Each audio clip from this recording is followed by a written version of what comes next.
Good. Okay, so as I said, our next talk is all about equine obesity. And Dr. Sue Dyson has mentioned what a problem this is in the dressage world.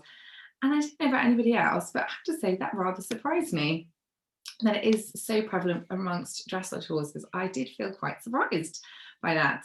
So our next speaker to the floor, to the Zoom room, so to speak, is the amazing Nicky Jarvis.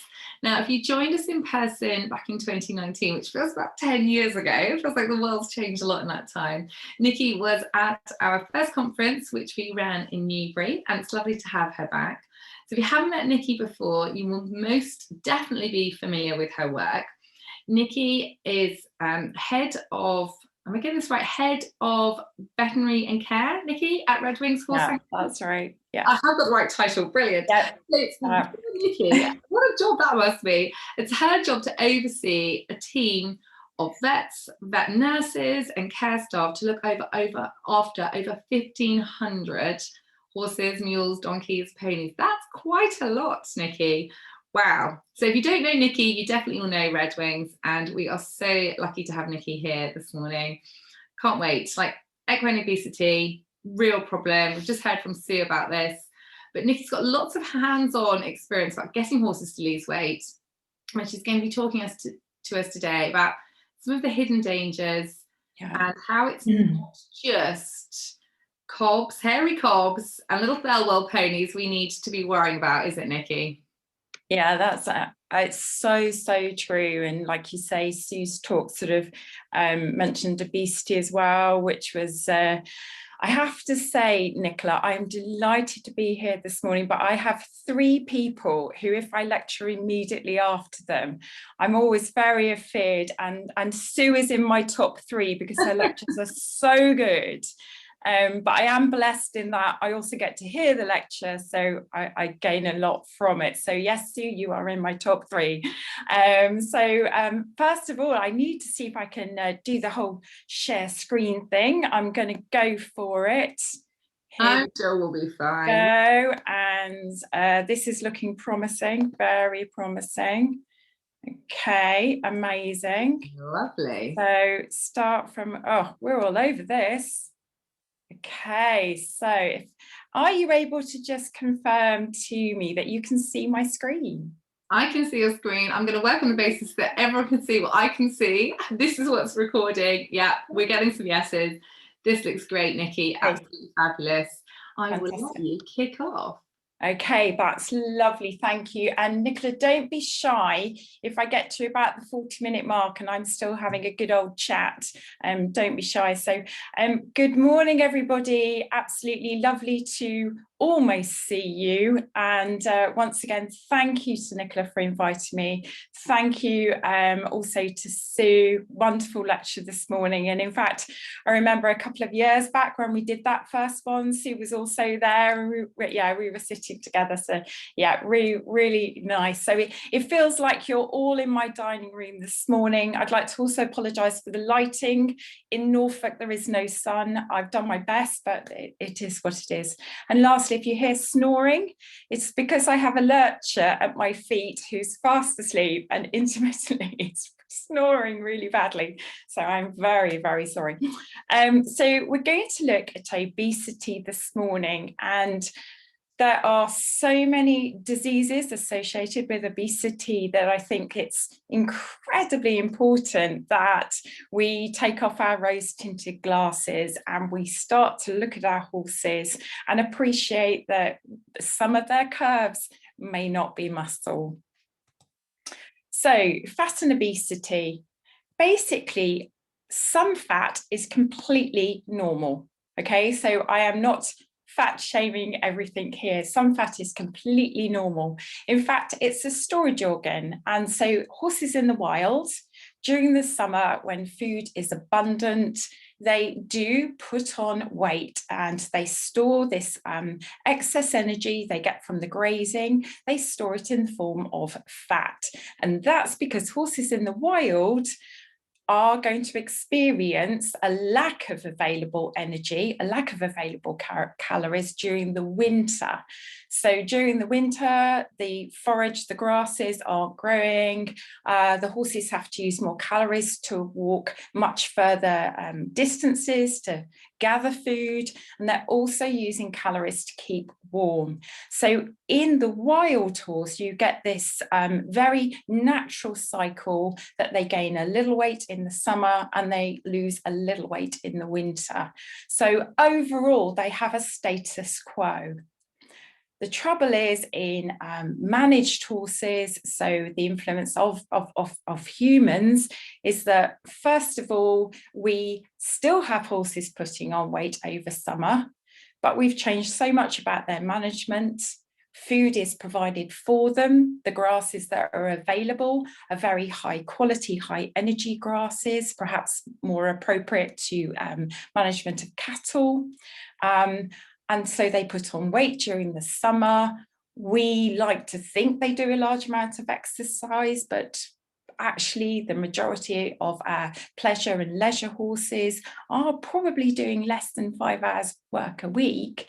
And compared to walking miles over vast terrain to gather food, that's not a huge amount. And during the winter, we do seem to find it stressful to watch our horses lose a little bit of weight. So we will go above and beyond. We will give them supplementary feeding in a form of concentrate feeding. And we will also look to provide them with rugs, because for the modern way of managing, we seem to find it hard to let them lose that little bit of summer weight during the winter. So the trouble is that means year on year on year on year, they gain a little bit more, a little bit more, a little bit more. And after a few years, you have an overweight horse. So what is obesity? Well, obesity is the excessive accumulation of fat to the point where there's a negative health impact on the individual. And that's something that we're going to look at today, because fat in normal levels is absolutely fine, storage organ, absolutely fine. But more and more now, our horses are becoming obese, overweight to the point where it is negatively affecting their health. And that's essential. It's actually hard sometimes to judge how overweight, how obese a horse is. Fat can be kept in lots of different places. It can be generalized, and that tends to be when you have fat under the skin, so it's subcutaneous, and they can develop quite a thick layer there. It can be focal, so we all know the occasional horse we may have owned over the years that will have fat pads, and that tends to be behind the shoulders, over the rump areas. And some of these horses may even have been diagnosed with equine metabolic syndrome. I've mentioned the external way that horses store fat. So very often, again, you're going to see it within the neck and on the subcutaneous tissues. And in a human, that would be the pinchable fat. So the one that you can actually sort of pinch and say, yes, there's a little bit more there. But the internal fat is something we need to be aware of. And the internal fat is very hard to judge just from body condition scoring. And this internal fat actually lines the inside of the abdomen, is wrapped around the kidneys, wrapped around the liver. And it's something that we can't easily see. So we're perhaps unaware of some of our horse's fat because it's stored inside. Right, I just need to change how I advance my slides. Yeah, hopefully that worked, lovely. So when does fat become obese? There are lots of different ways to judge whether or not a horse is overweight or not. One of the best ways that people use is body condition scoring. Now you could say, why can't you just weigh it, pop it on a weigh bridge? Well, you can, but the trouble is that doesn't necessarily tell you if the horse is overweight. So it tells you the exact weight of the horse, And weigh bridges are superb if you've got the luxury of having them for when you are hoping that a horse will either lose weight, gain weight. Obviously, a weigh bridge is the gold standard for making adjustments to a horse's weight, because you can easily tell, are you going up, are you going down? But what it doesn't tell you is the starting point of the horse. Is the horse you're looking at actually in need of a diet, or in fact is it in need of putting some condition on? So there's several scoring systems. They both work in a similar way in the terms that the lowest number reflects a very, very, very thin horse, and the highest number reflects a very, very fat horse.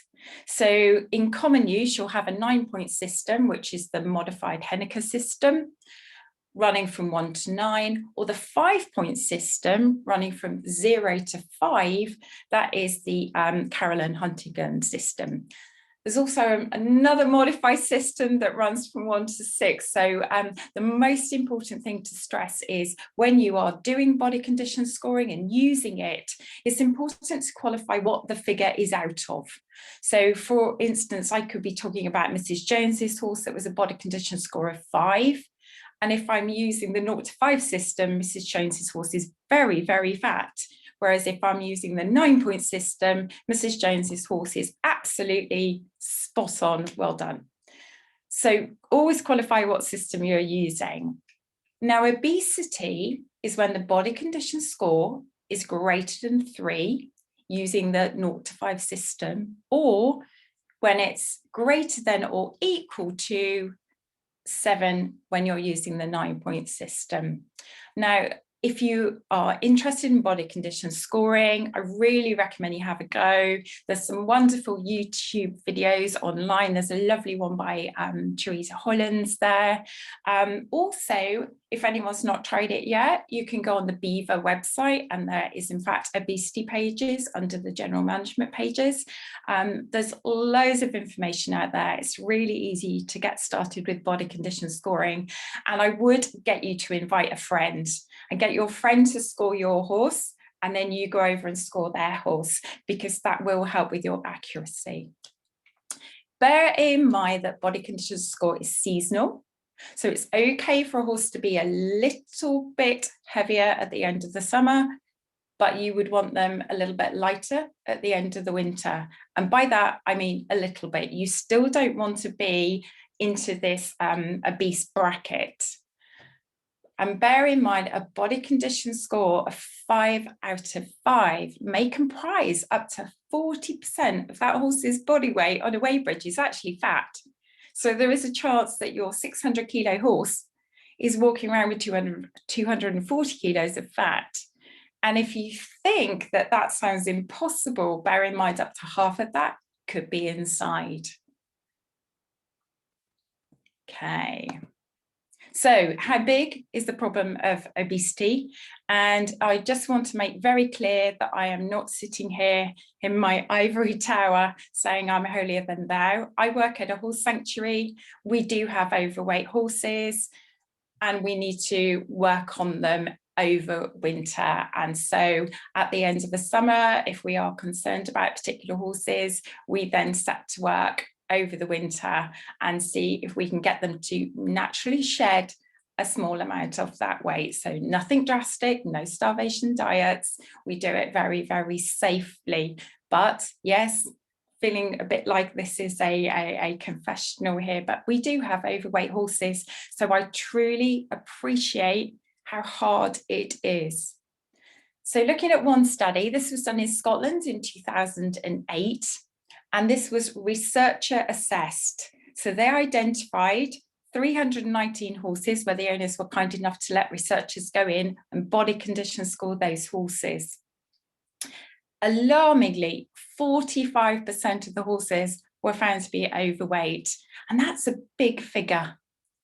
They then asked the owners to, rather than body condition score, which they thought was a bit unfair if it was something that they weren't used to, they literally asked the owners to say, would you consider your horses obese or non-obese? And only 50% of the owners of overweight horses were in agreement with the true body condition score. So I think that it is very hard for owners to see what is in front of them. All owners care about their horses, and no owners want to put their horses' health at risk. But it's very hard if you see that horse every single day. It is hard to notice change. I know from, animals I've owned myself, it's very hard to notice change when you see the horse every single day. So that's why it's important to ask other people, such as equine nutritionists, your vet, if your vet's come out to do a vaccine. Get your farrier's honest opinion, somebody you trust, your saddle fitter, because you've got to bear in mind we are doing this for the health of the horses. Another survey here was Stevenson et al, and this was a survey done in England this time. It was an owner questionnaire. So again, all of the emphasis was put on the owners and their viewpoint of how overweight their horses were. Now, they chose non-professionals. By that, they just meant they didn't approach, for example, a stud farm or a livery yard owner, or someone that may have done body condition scoring before. So they just asked what people thought about their own horses.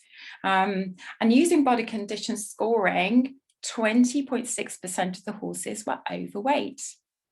But then what they did is they asked vets to go and visit and rescore horses. So they just chose 15 owners at random. And in actual fact, the vets felt that 8 out of 15 owners had underestimated the body condition score by sometimes as much as 1 whole score on the scale of 1 to 5. So using that and calculating backwards, it may be the true prevalence of obesity in that particular population was actually over 54%, and that's quite concerning. Interestingly, only 10% of the horses in the survey received no concentrate feed. So it might be something as simple as reviewing how much concentrate feed we use for the horses that aren't really working that hard might help us to make a gradual change. And then the last survey I'm going to mention was done again in the UK. And this was quite clever because they got the owners to return the questionnaires during different times of the year. So there wouldn't be any bias as to whether or not they asked in winter or they asked in summer. And the owners, hats off to them, I think must have been very, very, very, thorough in their assessments of the body condition scoring, because you notice the percentage has gone up quite a lot from the last study we looked at where owners were asked. So hats off to the owners, because it's never easy to say, I feel my horse is overweight. So this time it came out at 31%. Risk factors for being overweight definitely were breed and use. So just to explain the rest of my slide, OR actually stands for odds ratio. Now, I'm not very good at statistics, so believe you me, I've simplified this down for my own brain. An odds ratio just means that, for example, a pleasure riding horse was 2.5 times more likely to be overweight than a horse used in full competition work. A non-ridden horse was 2.9 times more likely to be overweight, again, compared to a horse used for full competition work. So definitely level of use does affect the likelihood of being overweight. And then moving on down, you can see the breed type does influence whether or not horses are likely to be overweight. However, this does not imply the thoroughbreds weren't overweight. Just particular breeds were, in the case of the cob, 5.6 times more likely to be overweight than the thoroughbred. And I've got a lovely cheeky photo there of a horse called Swift. And again, this is confessional. Swift is very overweight.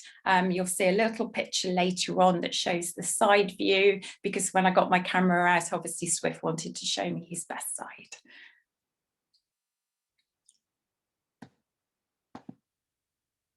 And in this particular study, only 13.9% received no concentrate feed. And bearing in mind, this study was done throughout the course of a whole year.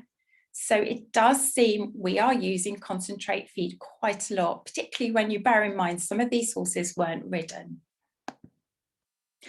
So why is too much fat bad?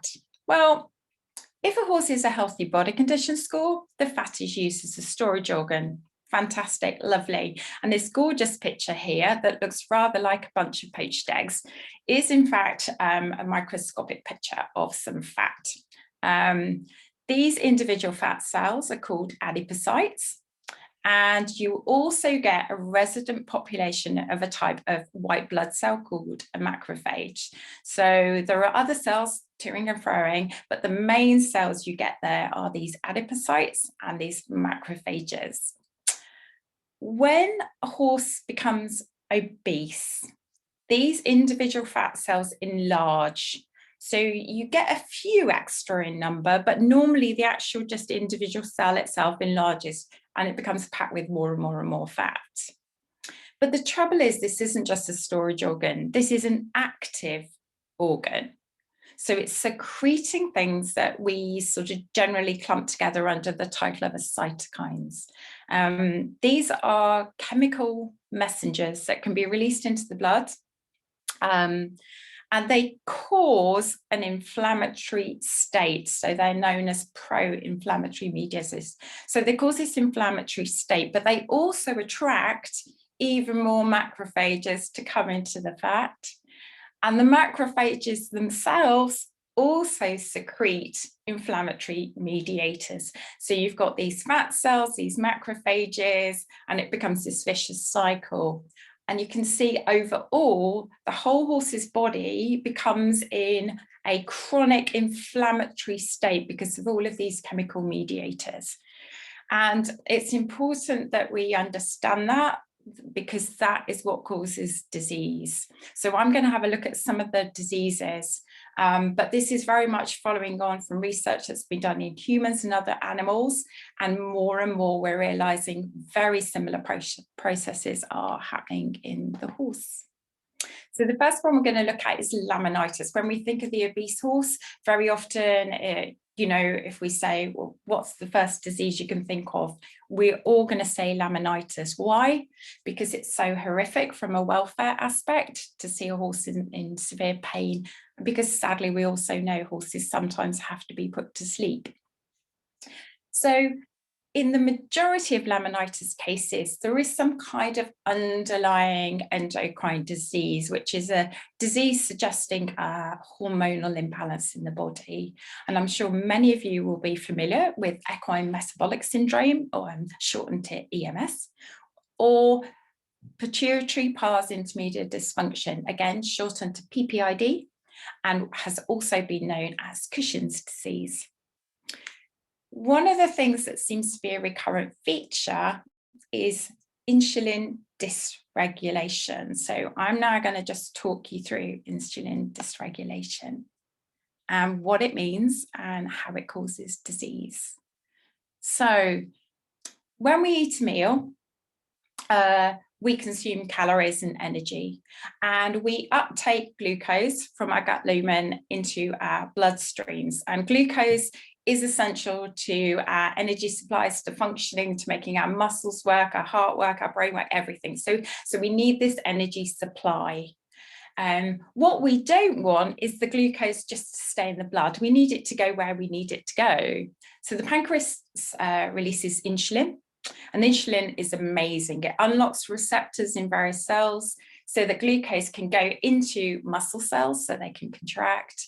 It can go to the liver and be stored as glycogen, but also insulin helps push the glucose along to be converted into fat to be stored in our fat stores. So insulin is vital to us. Okay, it's a really important hormone. Now, when you get a body in this pro-inflammatory state because of obesity, and when also that horse is very used to spending most of its time with its body bathed in glucose and excess calories, you can get dysregulation. So what does that mean? Well, basically, the individual cells, the insulin comes along and says, right, you need to take some glucose in. And the cells go, I'm not listening. I'm done with this. That's insulin resistance. So as a result of it, the body goes, hang on a minute, cells aren't listening to me. What am I going to do about it? I know, I'll make even more insulin. So as a result of this insulin resistance, the levels of insulin in the blood climb very high. And that is believed to be the process, one of the main processes by which laminitis is caused.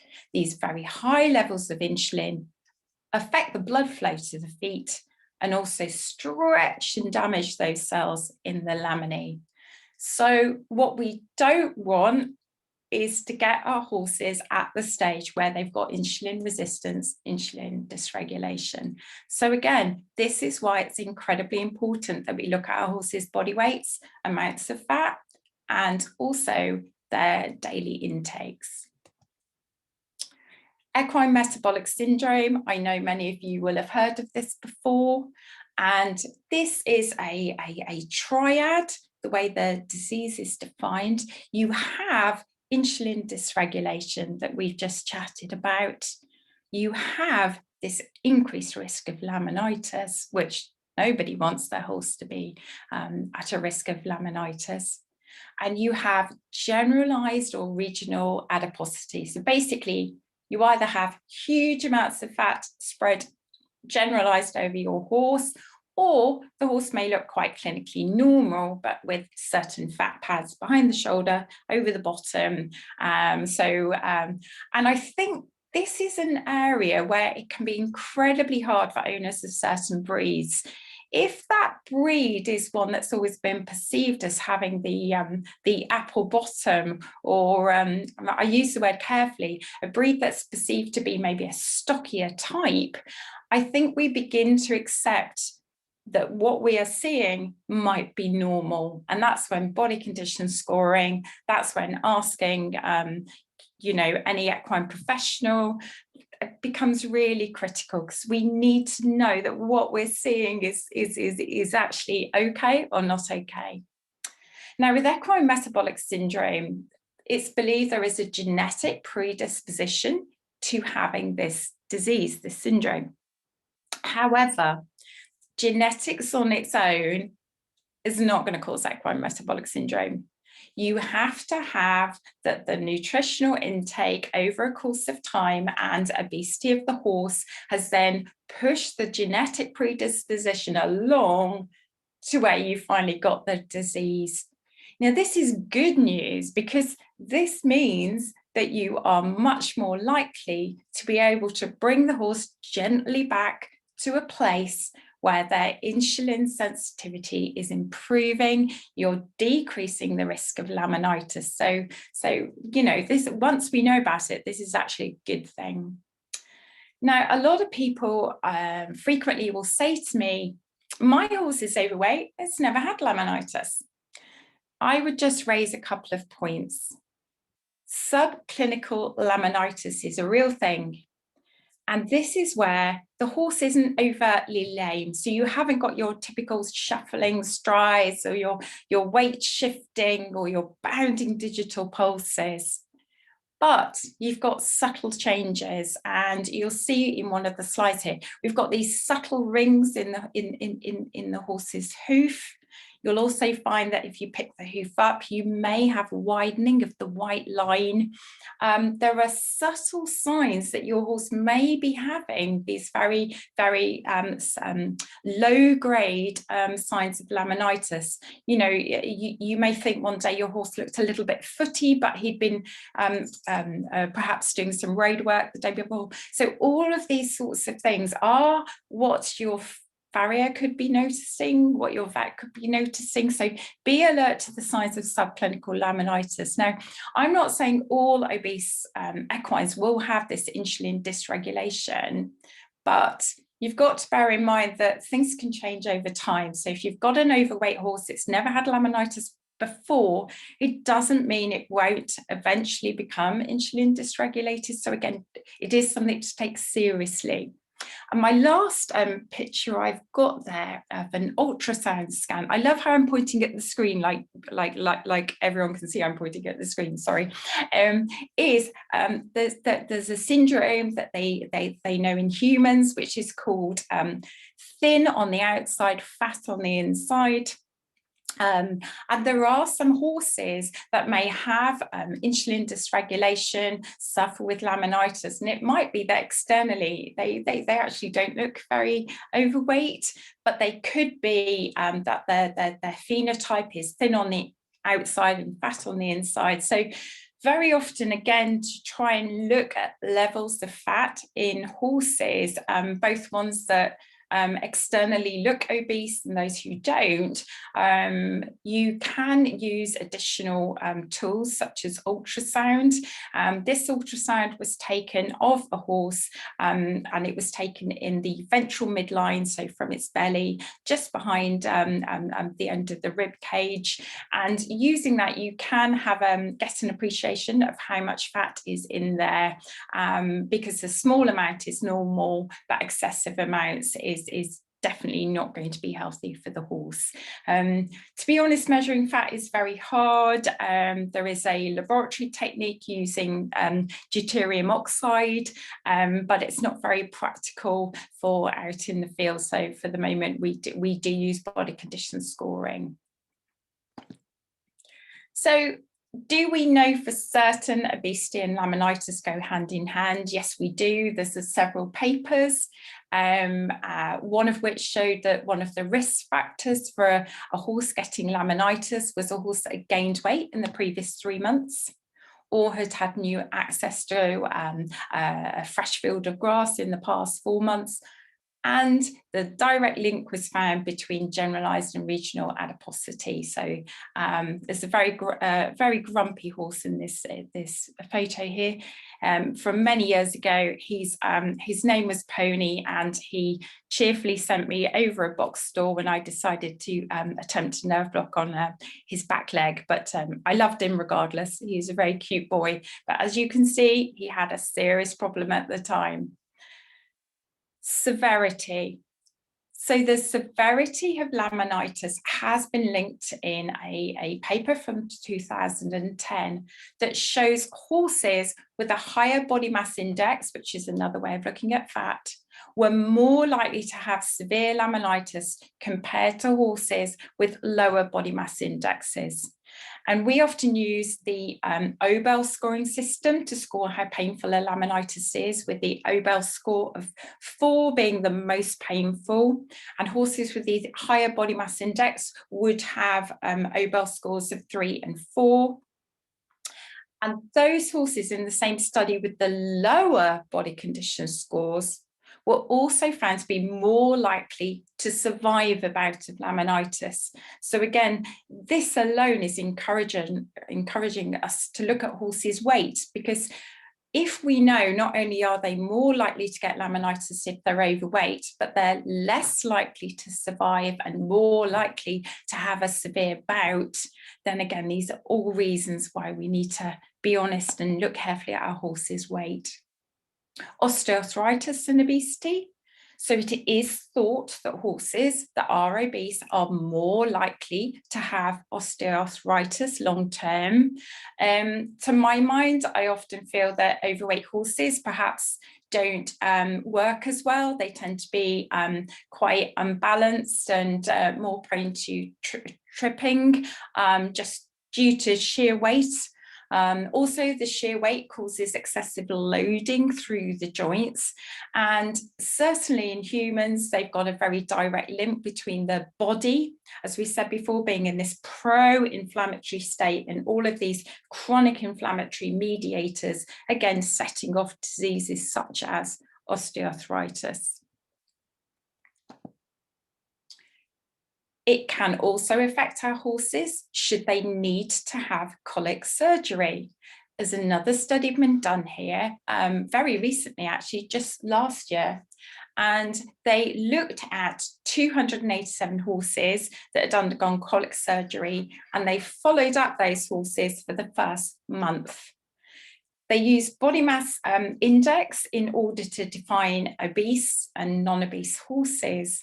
Rather scarily, almost half of the horses in the study were considered obese. So half of the horses going for colic surgery were obese. So I should imagine that was quite a challenge for the surgeons to wade their way through the extra fat inside. And they actually found that definitely there was a trend for an increased risk of incisional complications when a horse had a higher body mass index. And by incisional complications, we actually mean things like wound discharge and also herniation. So it is something to bear in mind. Again, none of us know if our horse will ever need colic surgery. So these are things we need to bear in mind as the what ifs. Interestingly, they also found that horses considered obese, there was a small trend towards an increased risk of post-operative pneumonia. Again, very serious complication of lipomas. There's studies suggesting these are increased in the obese horse, and also studies suggesting they aren't. But if you speak to many surgeons, they believe there is an increased risk of finding a lipoma as a cause of a surgical problem if the horse is obese. Now, lipoma is actually a benign tumour, and as you can see in the couple of pictures there, they can grow quite big, but occasionally they can get pedunculated, and that simply means it's like a conker on the end of a piece of string.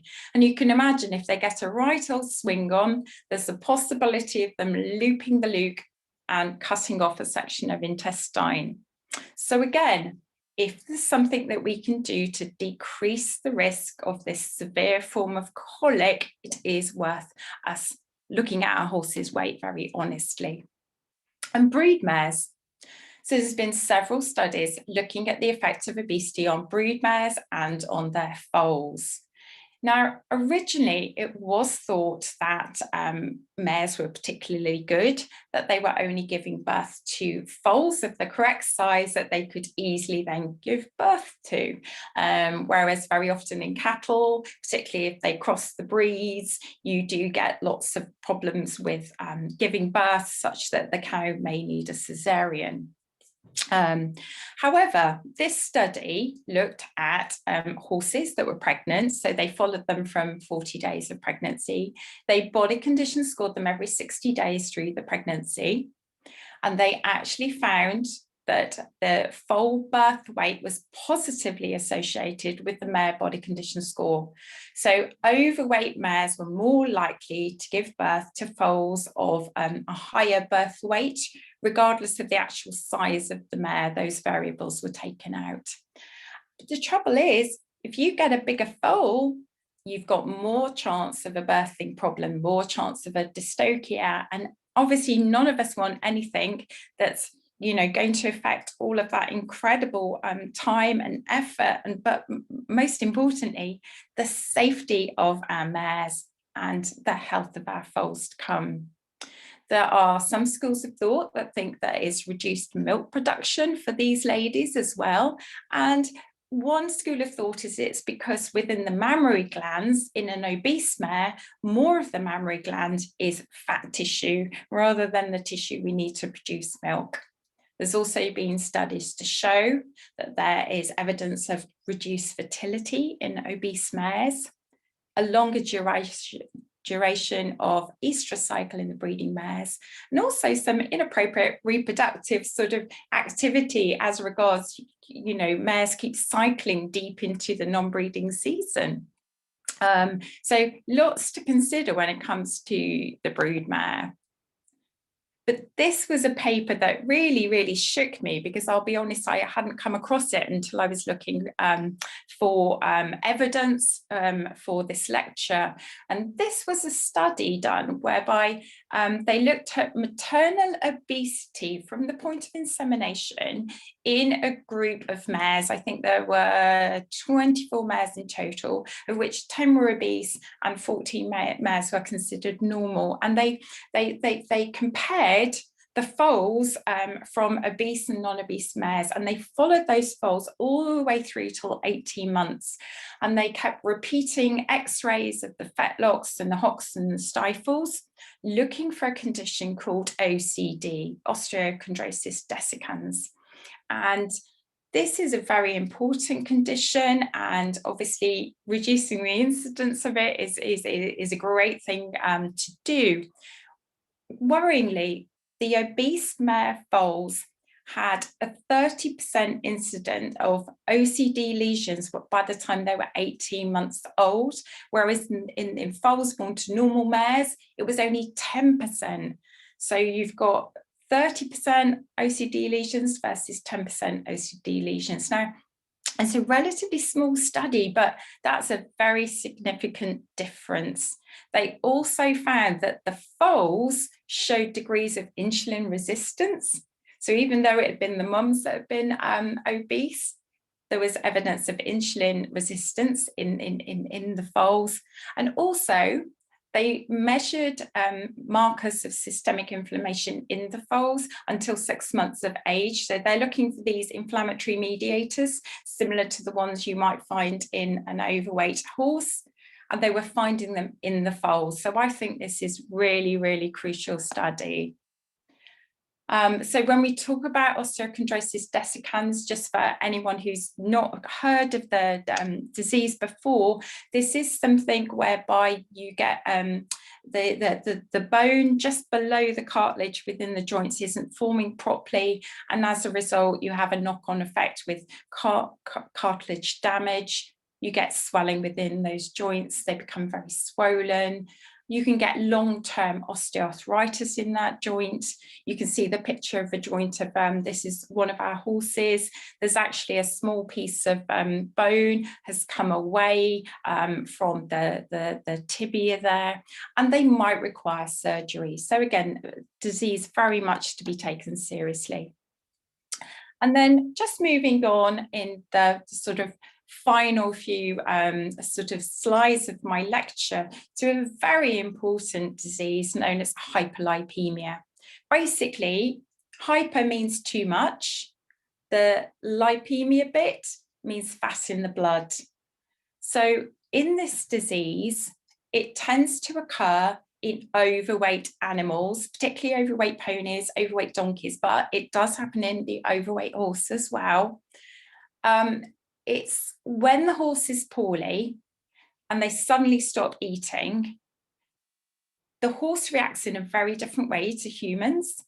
So it immediately starts to call on its fat, its storage organ, to mobilize energy, but it happens suddenly and profoundly. So they actually mobilize free fatty acids. So if you imagine, they suddenly have little globules of fat going around in their plasma. And if you look at the picture at the top of the screen there, you get normal plasma, which is a lovely yellowy sort of almost see-through. And then you've got on the other side, you've got what almost looks like plasma with lard in it. And being blunt, that's actually what happens. So the more overweight an animal is, the more likely it is to succumb to hyperlipemia should it suddenly have a reason to stop eating. So some other reason, severe dental problem, severe colic, etc. So this can be serious, and in fact hyperlipemia can be fatal because that fat settles out in the liver and other organs. And you can see a rather grim picture there of the liver, which should normally be a beautiful red-brown colour, and it's actually the colour of fat. It's so congested with fat. So it's a very serious disease. And studies have shown that if a horse has insulin dysregulation, and if that horse has a large volume of available fat because it's obese, and if that horse is in a pro-inflammatory state we've already talked about, it's far more likely to get hyperlipemia. Equally, a word of caution, that's why starvation diets of horses are not safe. And I know that no owner would ever do that, but for somebody to go out and decide their horse is heavily overweight and to suddenly remove practically all of the food, could precipitate this condition. So as a result of that, when you're looking to help a horse lose weight, we recommend that you do so gradually and that you do regular checks, that the horse's weight is dropping gradually. So we normally recommend that if you're starting a diet, that you don't go lower than 1.5% of that horse's body weight in dry matter feeding per day, because it's really important that you take it gently with a severely overweight horse. Another study done by the at Pony Club, this was actually over in Australia. This is a study looking at obesity and behaviour. And here they got owners to record the behaviour of the horses, but they matched them with monthly veterinary examinations, because obviously, as Sue would know, a lot of misbehaviour might be inappropriate terminology for a horse that had a problem, for example, with its back, with a lameness, etc. So they try to negate the effects of that impacting on the study by using monthly veterinary examinations to get a bit better picture of the horse's health. And they discovered that horses that were fat or obese were more likely to misbehave, horses on more supplementary feeding more likely to misbehave, and those horses with greater access to grass or less frequently exercised. And in 60% of horses, that misbehaviour was classified as dangerous. So again, something to think about, but not forgetting that a horse being fat or obese could also mean that you could have veterinary problems developing that would add to the horse being termed badly behaved.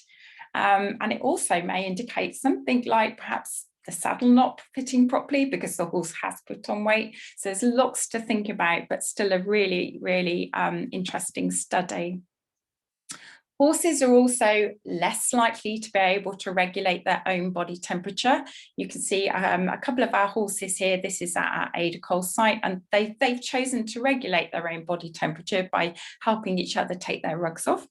But if you imagine, if you've got this enormous fat, subcutaneous fat layer, it's like having a permanent hot water bottle. And particularly, when do we want to compete our horses? In the summer months. So the more overweight our horses, the less well it's going to be able to cope with that. And another study, again, just out this year, is they discovered by taking groups of Shetland ponies and feeding one group of Shetland ponies nearly twice their normal required daily intake, that they were able to demonstrate an increase in blood pressure in the overweight Shetland ponies, an increase in their resting heart rate, and the knock-on effect, they actually noticed changes in the horse's heart, because the left side of the heart, the side that pumps out blood to the body, was actually having to work harder because of the increased rate and blood pressure. So you were actually having changes to the horse's heart just within a space of the 1 and 2 years that the study was carried out over. And again, that's really quite worrying.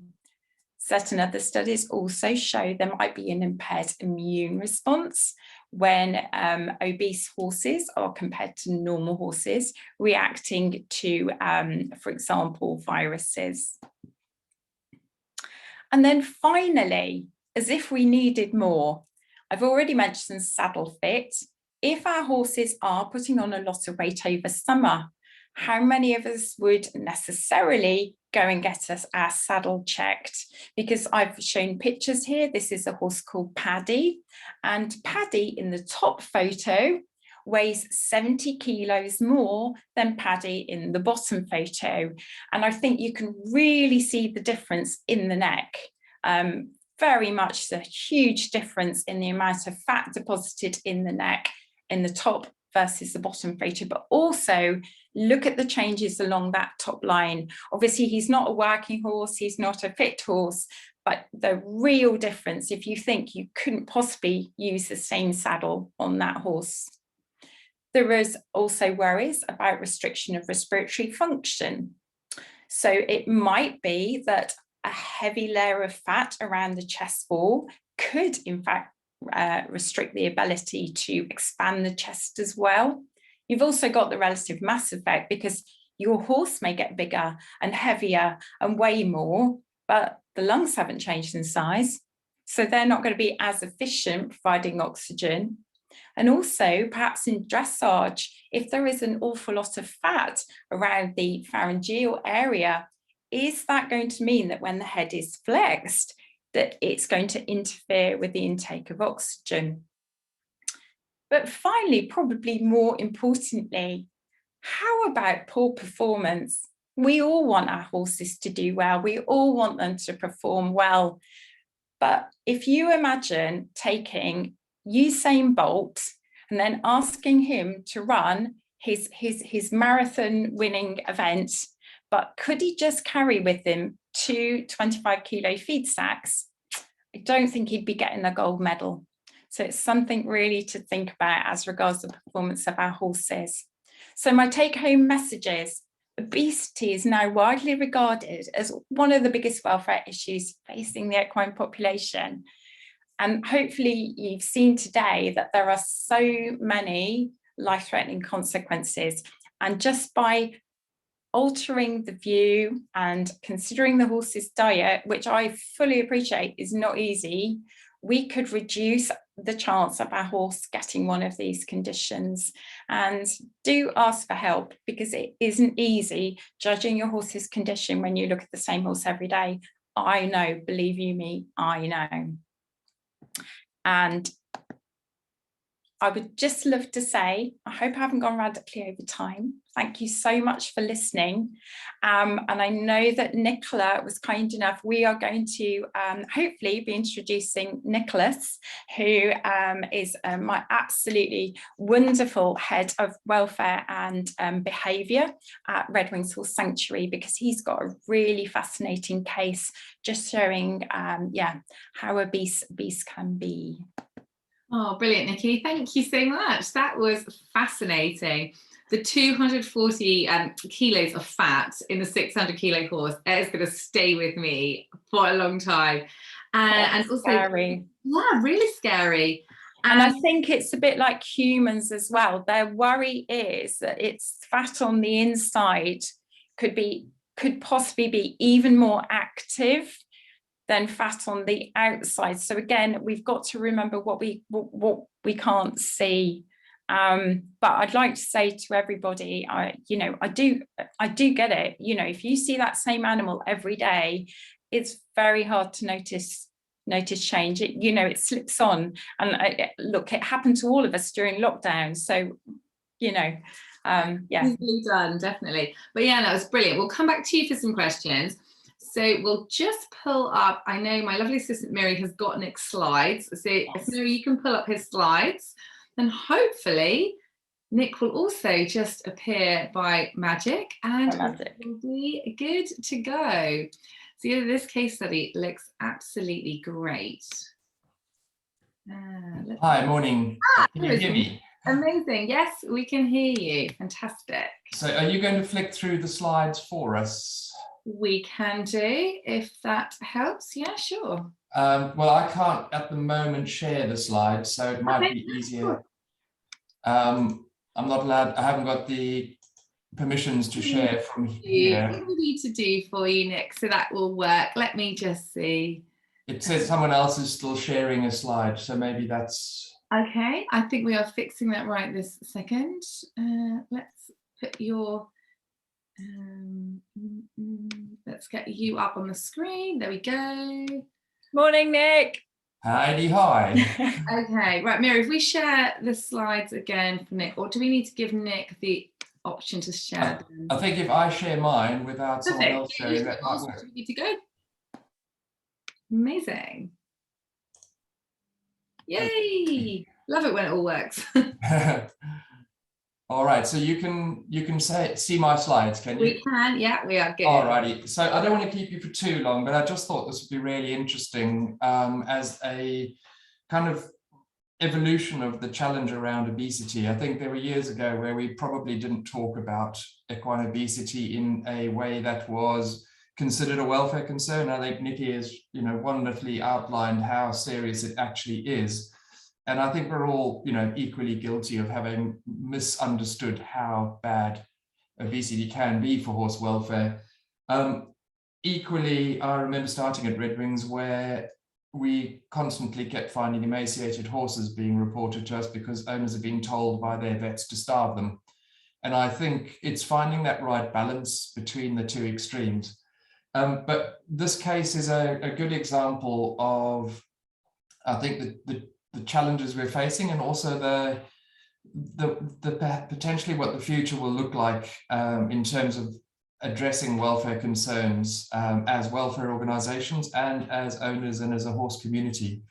So this horse, which we'll call horse A, was the case that I dealt with, but actually the owner was reported to the RSPCA in Red Wings in 2015, and their obese horse then actually, I think, succumbed to the problems around the obesity. At the time, a colleague of mine gave advice, took x-rays, handed those over to the owner and the owner's vet, who agreed that there were significant concerns, and a whole range of tools were given to the owner to help them manage the weight of that horse, but it turned out not to be enough. And as far as we know, I believe that horse was then euthanized on welfare grounds.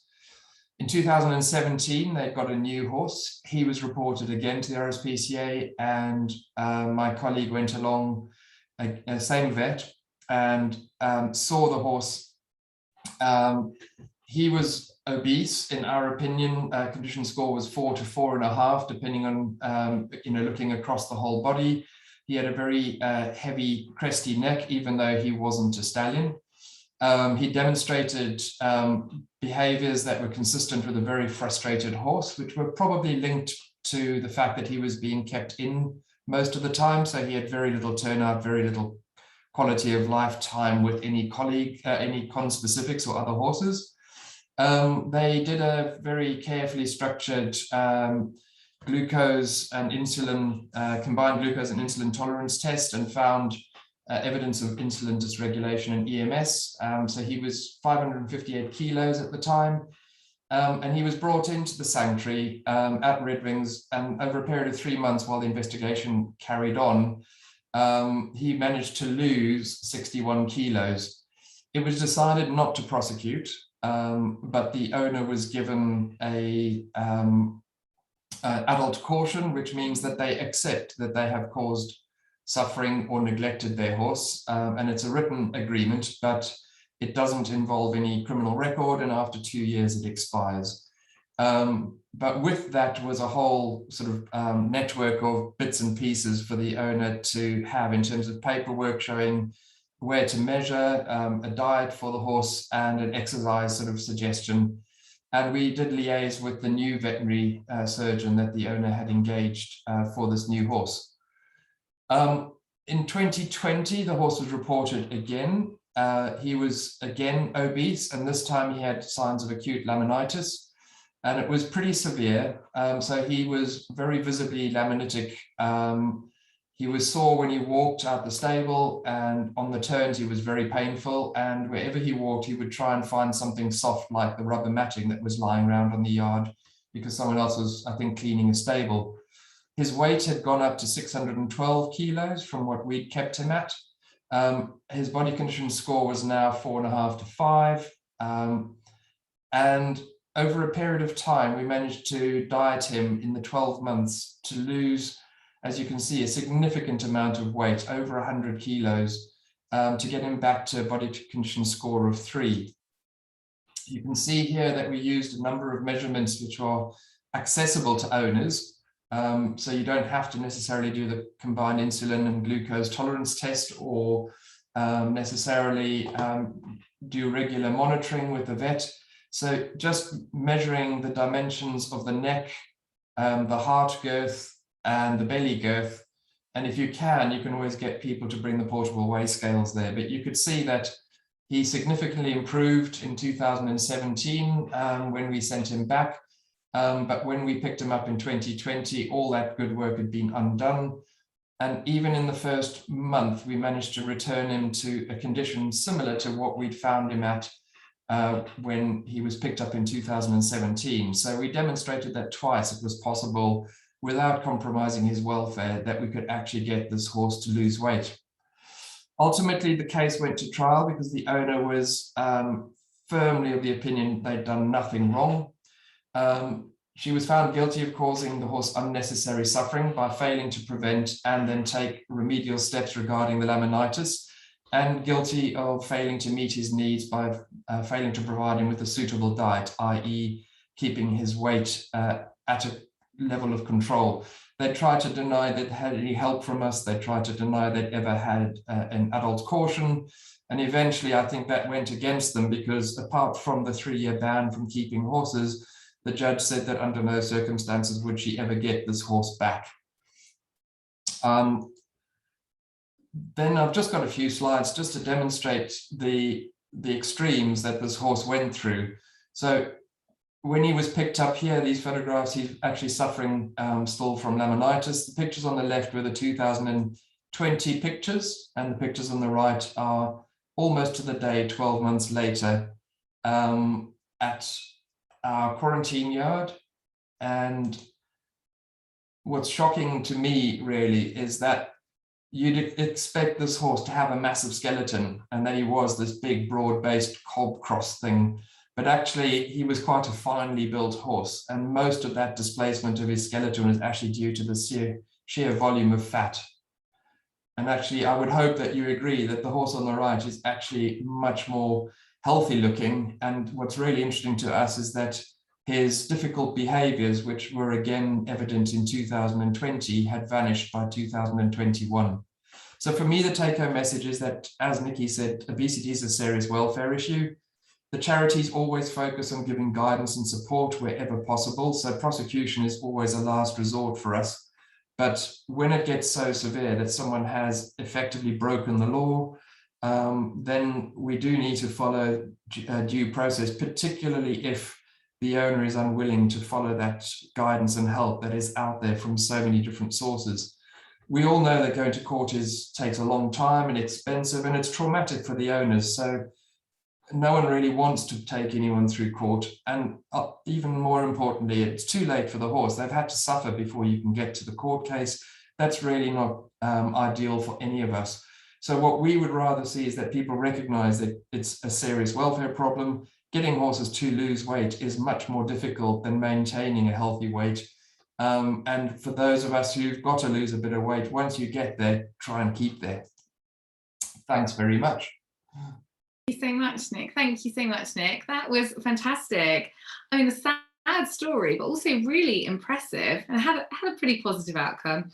But so impressive that you got over 100 kilos off that horse. That's absolutely fantastic. Wow, really, I think that's really inspirational. And what a totally different horse. Yes, totally different size and shape.